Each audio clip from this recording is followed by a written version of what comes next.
धातु और अधातु सीईटी के लिए एक रोचक तथ्य। पारा एकमात्र द्रव धातु है और ब्रोमीन एकमात्र द्रव अधातु। चलो समझते हैं एक नजर में। पहले धातुओं के गुण, फिर अधातु और उपधातु, फिर मिश्र धातुएं और अंत में अभिक्रियाशीलता तथा जंग। पहला, धातुओं के गुण। धातुएं चमकीली, तन्य, आघातवर्ध्य और ऊष्मा तथा विद्युत की सुचालक होती हैं।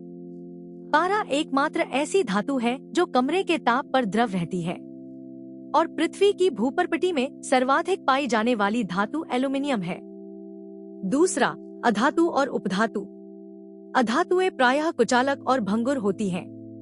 ब्रोमीन एकमात्र द्रव अधातु है और उपधातु जैसे बोरॉन, सिलिकॉन और जर्मेनियम धातु और अधातु दोनों के गुण दिखाती हैं। तीसरा, मिश्र धातुएं। पीतल तांबा और जस्ता का मिश्रण है। कांसा तांबा और टिन का, इस्पात लोहा और कार्बन का, और टाका सीसा तथा टिन का मिश्रण है। चौथा, अभिक्रियाशीलता और जंग। सक्रियता श्रेणी में पोटेशियम सबसे ऊपर, फिर sodium, calcium, magnesium, aluminium, zinc, लोहा, तांबा, चांदी और सोना। जंग तब लगती है जब लोहा हवा और नमी के संपर्क में आता है और सोना तथा प्लैटिनम अक्रिय होने से संक्षारित नहीं होते। ट्रिक याद करो। पारा द्रव धातु, ब्रोमीन द्रव अधातु, पीतल तांबा जस्ता, कांसा तांबा टिन और भूपर्पटी में सर्वाधिक धातु एल्यूमीनियम। परीक्षा की दृष्टि से धातु चमकीली, तन्य, सुचालक। पारा एकमात्र द्रव धातु, ब्रोमीन एकमात्र द्रव अधातु। उपधातु बोरॉन और सिलिकॉन।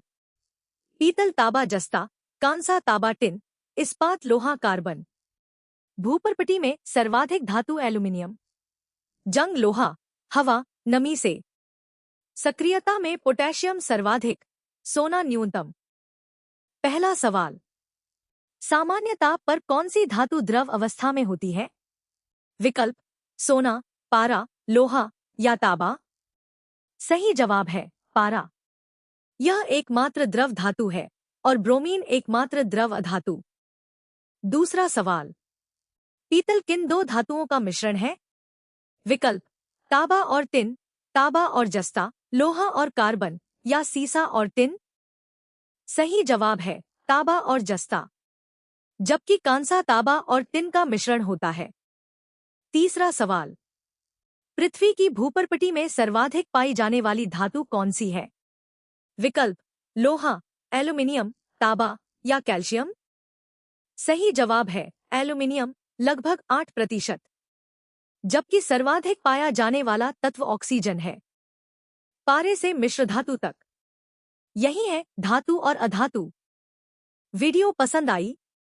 लाइक, शेयर और सब्सक्राइब जरूर करो। समझो, सीखो, याद करो।